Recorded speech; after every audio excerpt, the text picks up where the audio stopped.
25 महमूद गजनी। अलब्तगीन नामक एक तुर्क सरदार गजनी साम्राज्य का संस्थापक था। अलब्तगीन का गुलाम तथा दामाद सुबुक्तगीन था। महमूद गजनी सुबुक्तगीन का पुत्र था। अपने पिता के काल में गजनी खुरासान का शासक था। महमूद गजनी 27 वर्ष की अवस्था में 997 ईस्वी में गद्दी पर बैठा। बगदाद का खलीफा अल आदिर बिल्लाह ने महमूद गजनी के पद को मान्यता प्रदान करते हुए उसे यमीन उद दौला तथा यमीन उल मिल्लाह की उपाधि दी। महमूद गजनी ने भारत पर 17 बार आक्रमण किया। महमूद गजनी ने भारत पर पहला आक्रमण 1001 ईस्वी में किया था। यह आक्रमण शाही राजा जयपाल के विरुद्ध था। इसमें जयपाल की पराजय हुई थी। महमूद गजनी का 1008 ईस्वी में नगरकोट के विरुद्ध हमले को मूर्तिवाद के विरुद्ध पहली महत्वपूर्ण जीत बताई जाती है। महमूद गजनी ने थानेसर के चक्र स्वामिन की कांस्य निर्मित आदमकद प्रतिमा को गजनी भेजकर रंगभूमि में रखवाया। महमूद गजनी का सबसे चर्चित आक्रमण 1024 ईस्वी में सोमनाथ मंदिर सौराष्ट्र पर हुआ। इस मंदिर की लूट में उसे करीब 20 लाख दीनार की संपत्ति हाथ लगी। सोमनाथ की रक्षा में सहायता करने के कारण अनहिलवाड़ा के शासक पर महमूद ने आक्रमण किया। सोमनाथ मंदिर लूट कर ले जाने के क्रम में महमूद पर जाटों ने आक्रमण किया था और कुछ संपत्ति लूट ली थी। महमूद गजनी का अंतिम भारतीय आक्रमण 1027 ईस्वी में जाटों के विरुद्ध था। महमूद गजनी की मृत्यु 1030 ईस्वी में हो गई। अलबरूनी, फिरदौसी, उद्बी तथा फरूखी महमूद गजनी के दरबार में रहते थे। 26 मोहम्मद गौरी। गौर महमूद गजनी के अधीन एक छोटा सा राज्य था। 1173 ईस्वी में शहाबुद्दीन मोहम्मद गौरी गौर का शासक बना। इसने भारत पर पहला आक्रमण 1175 ईस्वी में मुल्तान के विरुद्ध किया था। मोहम्मद गौरी का दूसरा आक्रमण 1178 ईस्वी में पाटन गुजरात पर हुआ। यहाँ का शासक भीम द्वितीय ने गौरी को बुरी तरह परास्त किया। मोहम्मद गौरी द्वारा लड़ा गया प्रमुख युद्ध तराइन का प्रथम युद्ध वर्ष 1191। पक्ष गौरी एवं पृथ्वीराज चौहान, परिणाम पृथ्वीराज चौहान विजयी। तराइन का द्वितीय युद्ध वर्ष 1192 ईस्वी। पक्ष गौरी एवं पृथ्वीराज चौहान, परिणाम गौरी विजयी। चंदावर का युद्ध वर्ष 1194 ईस्वी। पक्ष गौरी एवं जयचंद, परिणाम गौरी विजयी। मोहम्मद गौरी भारत के विजित प्रदेशों पर शासन का भार अपने गुलाम सेनापतियों को सौंपते हुए गजनी लौट गया। मोहम्मद गौरी की हत्या 15 मार्च 1206 ईस्वी को कर दी गई। पृष्ठ 34। 27 सल्तनत काल। गुलाम वंश। गुलाम वंश की स्थापना 1206 ईस्वी में कुतुबुद्दीन ऐबक ने किया था। वो गौरी का गुलाम था। कुतुबुद्दीन ऐबक ने अपना राज्याभिषेक 24 जून 1206 ईस्वी को किया था। कुतुबुद्दीन ऐबक ने अपनी राजधानी लाहौर में बनाई थी। कुतुब मीनार की नींव कुतुबुद्दीन ऐबक ने डाली थी। दिल्ली का कुवत उल इस्लाम मस्जिद एवं अजमेर का 2.5 दिन का झोपड़ा नामक मस्जिद का निर्माण ऐबक ने करवाया था। कुतुबुद्दीन ऐबक को लाख बख्श, लाखों का दान देने वाला भी कहा जाता था। प्राचीन नालंदा विश्वविद्यालय को ध्वस्त करने वाला ऐबक का सहायक सेनानायक बख्तियार खिलजी था।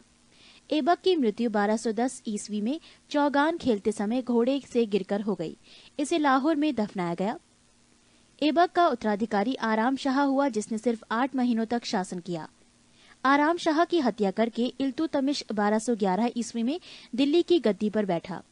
इल्तुतमिश तुर्किस्तान का इलबरी तुर्क था, जो ऐबक का गुलाम एवं दामाद था। ऐबक की मृत्यु के समय वो बदायूं का गवर्नर था।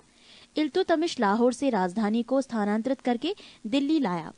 इल्तुतमिश पहला शासक था जिसने 1229 ईस्वी में बगदाद के खलीफा के सुल्तान पद की वैधानिक स्वीकृति प्राप्त की। इल्तुतमिश की मृत्यु अप्रैल 1236 ईस्वी में हो गई। इल्तुतमिश के बाद उसका पुत्र रुकनुद्दीन फिरोज गद्दी पर बैठा। वो एक अयोग्य शासक था। इसमें अल्पकालीन शासन पर उसकी मां शाह तुर्कान छाई रही। शाह तुर्कान के अवांछित प्रभाव से परेशान होकर तुर्की अमीरों ने रुकनुद्दीन को हटाकर रजिया को सिंहासन पर आसीन किया। इस प्रकार रजिया बेगम प्रथम मुस्लिम महिला थी जिसने शासन की बागडोर संभाली। इल्तुतमिश द्वारा किए गए महत्वपूर्ण कार्य: 1. कुतुब मीनार के निर्माण को पूर्ण करवाया। 2. सबसे पहले शुद्ध अरबी सिक्के जारी किए, चांदी का टंका एवं तांबा का जीतल। 3. एकता प्रणाली चलाई। 4. 40 गुलाम सरदारों का संगठन बनाया जो तुर्काने चहलगानी के नाम से जाना गया। 5. सर्वप्रथम दिल्ली के अमीरों का दमन किया।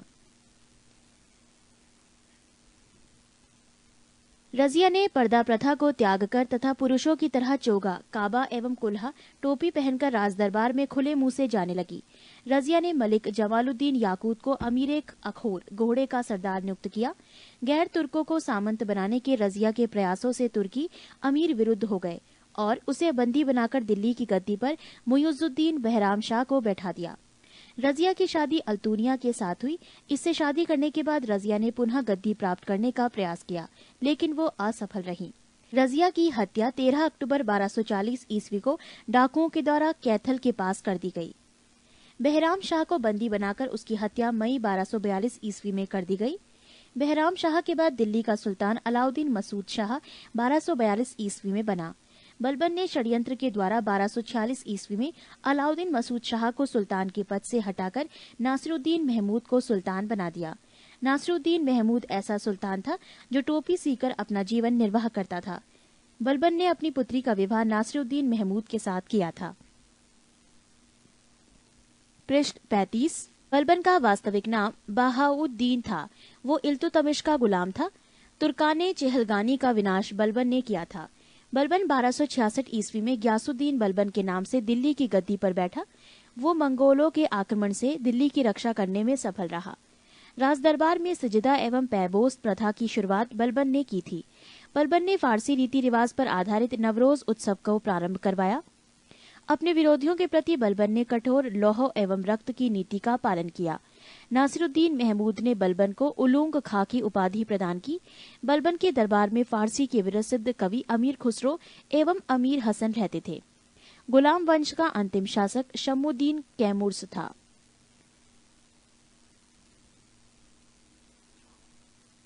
अमीर खुसरो का मूल नाम मोहम्मद हसन था। उसका जन्म पटियाली पश्चिमी उत्तर प्रदेश के बदायूं के पास में 1253 ईस्वी में हुआ था। खुसरो प्रसिद्ध सूफी संत शेख निजामुद्दीन औलिया के शिष्य थे। वो बलबन से लेकर मोहम्मद तुगलक तक दिल्ली सुल्तानों के दरबार में रहे।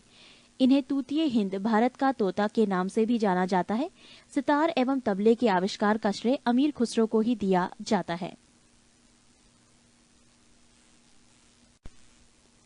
खिलजी वंश 1290 से 1320 ईस्वी। गुलाम वंश के शासन को समाप्त कर 13 जून 1290 ईस्वी को जलालुद्दीन फिरोज खिलजी ने खिलजी वंश की स्थापना की। इसने किला खेरी को अपनी राजधानी बनाया। जलालुद्दीन की हत्या 1296 ईस्वी में उसके भतीजा एवं दामाद अलाउद्दीन खिलजी ने कड़ा मानिकपुर इलाहाबाद में कर दी। 22 अक्टूबर 1296 ईस्वी में अलाउद्दीन दिल्ली का सुल्तान बना। अलाउद्दीन के बचपन का नाम अली तथा गुरशास्प था। अलाउद्दीन खिलजी ने सेना को नकद वेतन देने एवं स्थायी सेना की नींव रखी। दिल्ली के शासकों में अलाउद्दीन खिलजी के पास सबसे विशाल स्थायी सेना थी। घोड़ा दागने एवं सैनिकों का हुलिया लिखने की प्रथा की शुरुआत अलाउद्दीन खिलजी ने की। अलाउद्दीन ने भू राजस्व की दर को बढ़ाकर उपज का 1/2 भाग कर दिया। इसने खम्स यानी लूट का धन में सुल्तान का हिस्सा 1/4 भाग के स्थान पर 3/4 भाग कर दिया। इसने व्यापारियों में बेईमानी रोकने के लिए कम तौलने वाले व्यक्ति के शरीर से मांस काट लेने का आदेश दिया।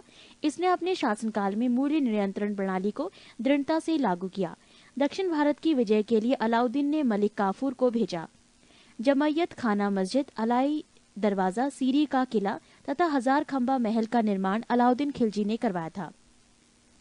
दैवी अधिकार के सिद्धांत को अलाउद्दीन ने चलाया था। सिकंदर सानी की उपाधि से स्वयं को अलाउद्दीन खिलजी ने विभूषित किया। अलाउद्दीन ने मलिक याकूब को दीवाने रियासत नियुक्त किया था। अलाउद्दीन द्वारा नियुक्त परवाना नवीस नामक अधिकारी वस्तुओं की परमिट जारी करता था। बाजार नियंत्रण करने के लिए अलाउद्दीन खिलजी द्वारा बनाए जाने वाले नवीन पद क्रमानुसार दीवाने रियासत, ये व्यापारियों पर नियंत्रण रखता था। ये बाजार नियंत्रण की पूरी व्यवस्था का संचालन करता था।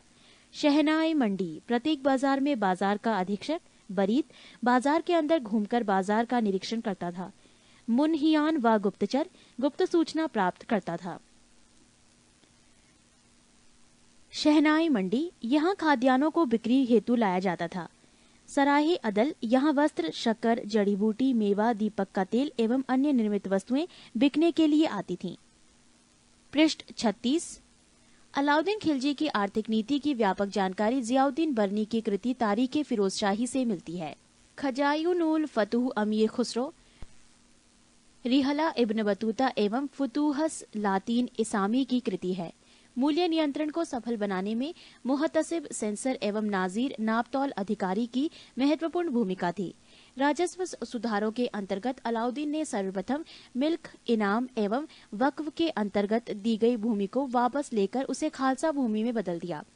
अलाउद्दीन खिलजी के द्वारा लगाए जाने वाले दो नवीन कर थे। एक चराई कर, दुधारू पशुओं पर लगाया जाता। दो गढ़ी कर, घरों एवं झोपड़ी पर लगाया जाता था। अलाउद्दीन खिलजी की मृत्यु 5 जनवरी 1316 ईस्वी को हो गई। कुतुबुद्दीन ए मुबारक खिलजी 1316 ईस्वी को दिल्ली के सिंहासन पर बैठा। इसने नग्न स्त्री पुरुष की संगत पसंद थी। मुबारक खिलजी कभी कभी राज दरबार में स्त्रियों का वस्त्र पहनकर आ जाता था। बरनी के अनुसार मुबारक कभी कभी नग्न होकर दरबारियों के बीच दौड़ा करता था। मुबारक खान ने खलीफा की उपाधि धारण की थी। मुबारक के वजीर खुसरो खान ने 15 अप्रैल 1320 ईस्वी को उसकी हत्या कर दी और स्वयं दिल्ली के सिंहासन पर बैठा। खुसरो खान ने पैगंबर के सेनापति की उपाधि धारण की।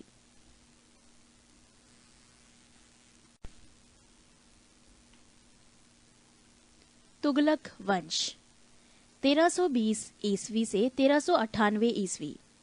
5 सितंबर 1320 ईस्वी को खुसरो खां को पराजित करके गाजी मलिक या तुगलक वंश गाजी गयासुद्दीन तुगलक के नाम से 8 सितंबर 1320 ईस्वी को दिल्ली के सिंहासन पर बैठा।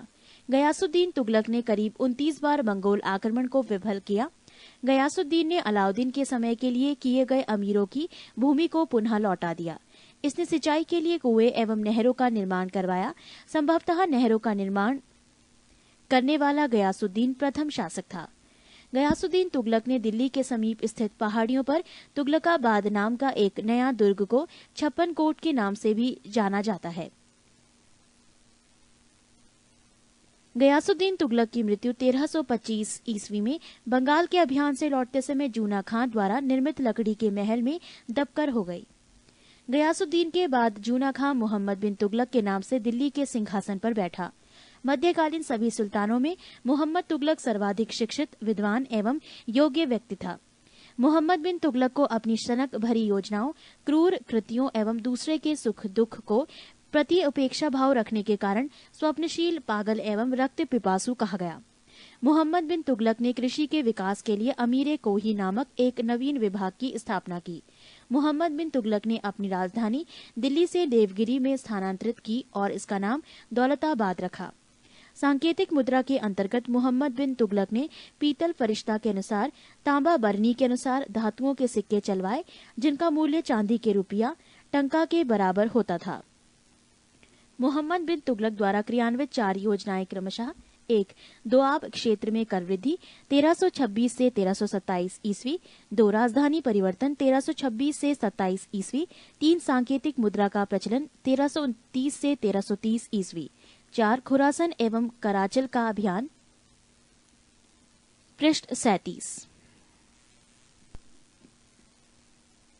अफ्रीकी यात्री इब्न बतूता लगभग 1333 ईस्वी में भारत आया। सुल्तान ने इसे दिल्ली का काजी नियुक्त किया। 1342 ईस्वी में सुल्तान ने इसे अपने राजदूत के रूप में चीन भेजा। इब्न बतूता की पुस्तक रेहला में मोहम्मद तुगलक के समय की घटनाओं का वर्णन है। इसने अपनी पुस्तक में विदेशी व्यापारियों के आवागमन, डाक चौकियों की स्थापना यानी डाक व्यवस्था एवं गुप्तचर व्यवस्था के बारे में लिखा है। मोहम्मद बिन तुगलक की मृत्यु 20 मार्च 1351 ईस्वी को सिंध जाते समय थट्टा के निकट गोडाल में हो गई। मोहम्मद बिन तुगलक के शासनकाल में दक्षिण में हरिहर एवं बुक्का नामक 2 भाइयों ने 1336 ईस्वी में स्वतंत्र राज्य विजयनगर की स्थापना की। महाराष्ट्र में अलाउद्दीन बहमन शाह ने 1347 ईस्वी में स्वतंत्र बहमनी राज्य की स्थापना की। मोहम्मद बिन तुगलक की मृत्यु पर इतिहासकार बरनी लिखता है, अंततः लोगों को उससे मुक्ति मिली और उसे लोगों से। मोहम्मद बिन तुगलक शेख अलाउद्दीन का शिष्य था।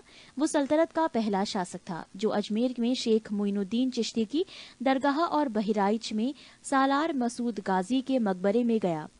मोहम्मद बिन तुगलक ने बदायूं में मीरन मुलहिम, दिल्ली में शेख निजामुद्दीन औलिया, मुल्तान में शेख रुकनुद्दीन, अजुधन में शेख मुल्तान आदि संतों की कब्र पर मकबरे बनवाए।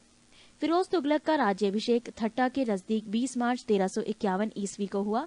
पुनः फिरोज का राज्याभिषेक दिल्ली में अगस्त 1351 ईस्वी को हुआ। खलीफा द्वारा इसे कासिम अमीर उल मोममीन की उपाधि दी गई। राजस्व व्यवस्था के अंतर्गत फिरोज ने अपने शासनकाल में 24 कष्टदायक करों को समाप्त कर केवल 4 कर खराज, लगान, खुम्स, युद्ध में लूट का माल, जजिया एवं जकात को वसूल करने का आदेश दिया। फिरोज तुगलक ब्राह्मणों पर जजिया लागू करने वाला पहला मुसलमान शासक था। फिरोज तुगलक ने एक नया कर, सिंचाई कर भी लगाया, जो उपज का 1/10 भाग था। फिरोज तुगलक ने 5 बड़ी नहरों का निर्माण करवाया। फिरोज तुगलक ने 300 नए नगरों की स्थापना की। इनमें हिसार, फिरोजाबाद, दिल्ली, फतेहाबाद, जौनपुर, फिरोजपुर प्रमुख है। इसके प्रशासन काल में खिजराबाद, टोपरा गांव एवं मेरठ से अशोक के 2 स्तंभों को लाकर दिल्ली में स्थापित किया गया। सुल्तान फिरोज तुगलक ने अनाथ मुस्लिम महिलाओं, विधवाओं एवं लड़कियों की सहायता के लिए एक नए विभाग दीवाने खैरात की स्थापना की। सल्तनत कालीन सुल्तानों के शासनकाल में सबसे अधिक दासों की संख्या करीब 1,80,000 फिरोज तुगलक के समय थी। दासों की देखभाल के लिए फिरोज ने एक नए विभाग दीवाने बंदगान की स्थापना की। इसने सैन्य पदों को वंशानुगत बना दिया। इसने अपनी आत्मकथा फतुहाते फिरोजशाही की रचना की। इसने जियाउद्दीन बर्नी एवं शम्से सिराज अफीफ को अपना संरक्षण प्रदान किया। इसने ज्वालामुखी मंदिर के पुस्तकालय से लूटे गए 1300 ग्रंथों में से कुछ को फारसी में विद्वान अपाउद्दीन द्वारा दलायते फिरोजशाही नाम से अनुवाद करवाया।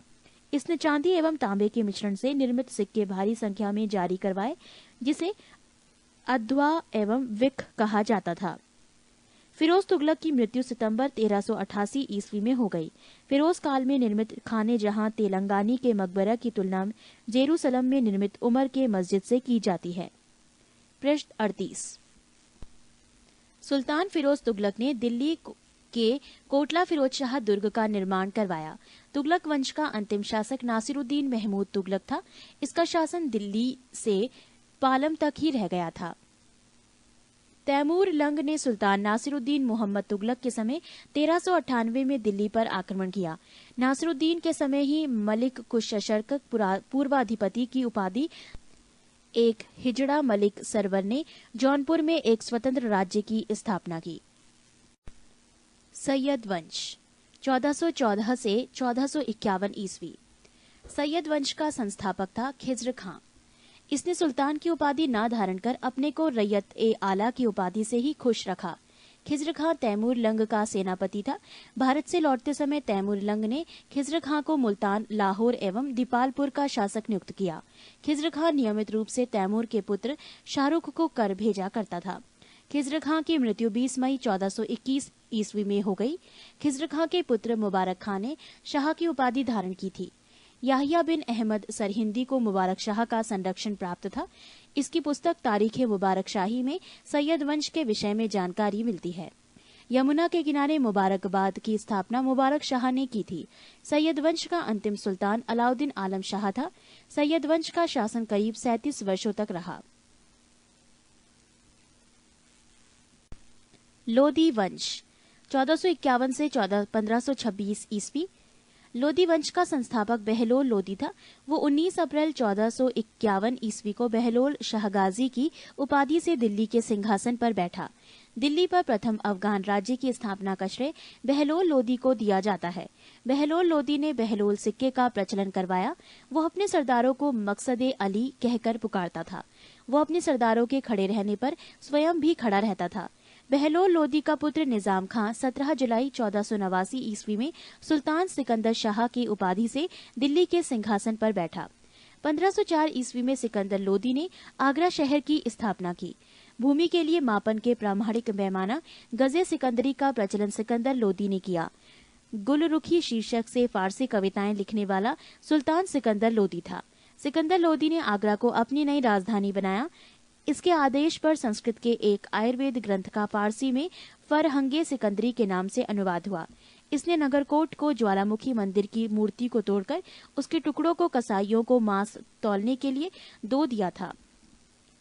इससे मुसलमानों को ताजिया निकालने एवं मुसलमान स्त्रियों के पीरों तथा संतों के मजार पर जाने पर प्रतिबंध लगा दिया।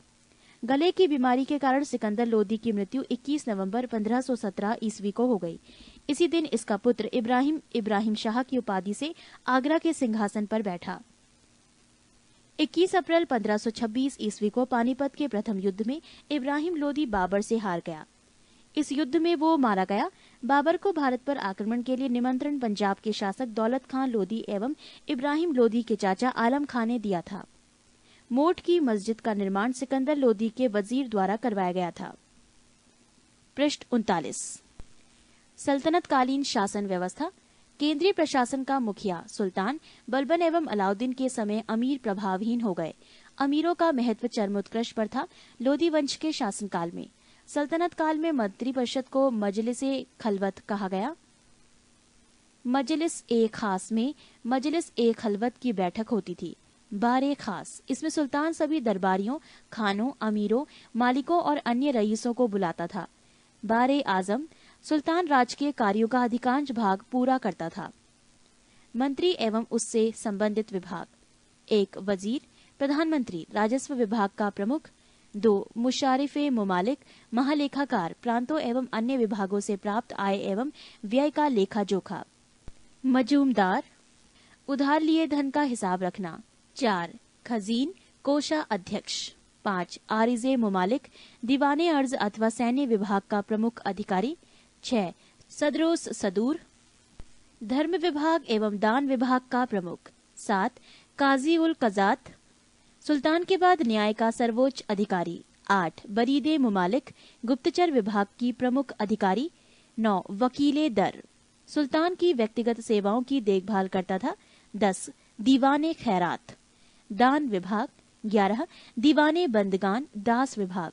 12.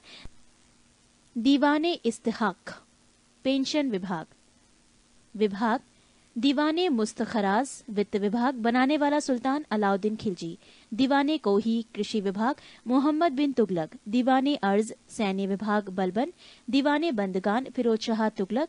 दीवाने खैरात, फिरोज शाह तुगलक। दीवाने इस्तिहाक, फिरोज शाह तुगलक। दिल्ली सल्तनत अनेक प्रांतों में बटा हुआ था, जिसे इक्ता या सूबा कहा जाता था। यहाँ का शासन नायब या वली या मुक्ति द्वारा संचालित होता था। इक्ताओं को शिको जिलों में विभाजित किया गया था, जहाँ का प्रमुख अधिकारी शिकदार होता था, जो एक सैनिक अधिकारी था। शिकों को परगनों में विभाजित किया गया था। आमिल परगने का मुख्य अधिकारी था और मुशारिफ लगान को निश्चित करने वाला अधिकारी। एक शहर या 100 गांवों के शासन की देखरेख अमीर सदा नामक अधिकारी करता था। प्रशासन की सबसे छोटी इकाई ग्राम होता था। सुल्तान की स्थायी सेना को खास खेल नाम दिया गया था। मंगोल सेना के वर्गीकरण की दशमलव प्रणाली को सल्तनतकालीन सैन्य व्यवस्था का आधार बनाया गया था। राजस्व कर व्यवस्था। उश्र, मुसलमानों से लिया जाने वाला भूमिकर। खराज, गैर मुसलमानों से लिया जाने वाला भूमिकर। ज़कात, मुसलमानों पर धार्मिक कर, संपत्ति का 40वां हिस्सा। जजिया, गैर मुसलमानों पर धार्मिक कर। नोट, खम्स, यहाँ लूटे हुए धन, खानों अथवा भूमि में गढ़े हुए खजानों से प्राप्त संपत्ति का 1/5 भाग था, जिस पर सुल्तान का अधिकार था, तथा शेष 4/5 भाग प्राप्त करके उसके सैनिकों अथवा खजाने को प्राप्त करने वाले व्यक्ति का अधिकार होता था। परंतु फिरोज तुगलक को छोड़कर अन्य सभी शासकों ने 4/5 हिस्सा स्वयं अपने लिए रखा। सुल्तान सिकंदर लोदी ने गढ़े हुए खजानों में से कोई हिस्सा नहीं लिया। पृष्ठ 40।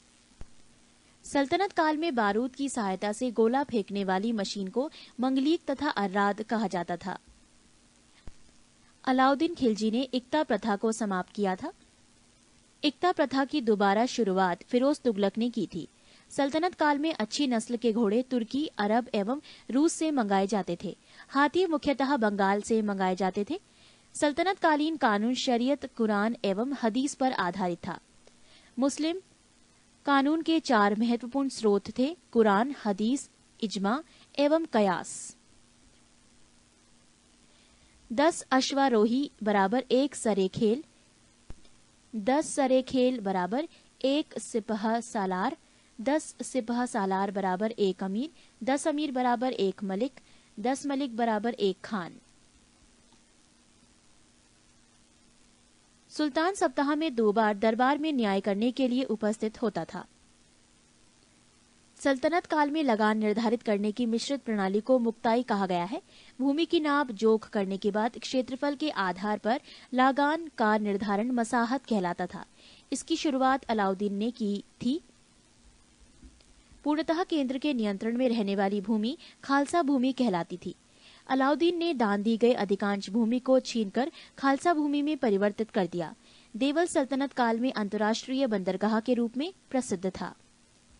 स्थान और प्रसिद्धि के कारण सरस्वती अच्छी किस्म के चावल के लिए, अनहीवाड़ा व्यापारियों का तीर्थ स्थल के रूप में, सदगांव रेशमी रजाइयों के लिए, आगरा नील उत्पादन के लिए, बनारस सोने चांदी एवं जड़ी काम के लिए।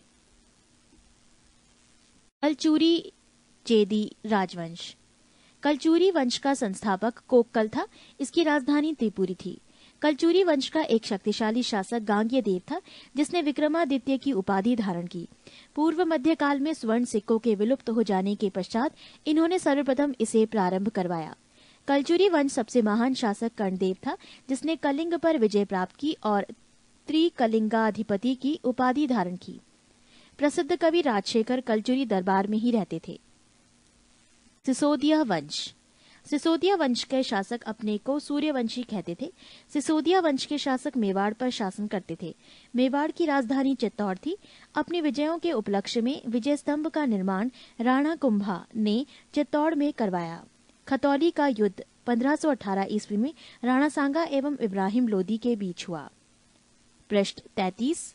मध्यकालीन भारत। 24। भारत पर अरबों का आक्रमण। मोहम्मद बिन कासिम के नेतृत्व में अरबों ने भारत पर पहला सफल आक्रमण किया। अरबों ने सिंध पर 712 ईस्वी में विजय पाई थी। अरब आक्रमण के समय सिंध पर दाहिर का शासन था। भारत पर अरब वासियों के आक्रमण का मुख्य उद्देश्य धन दौलत लूटना तथा इस्लाम धर्म का प्रचार प्रसार करना था।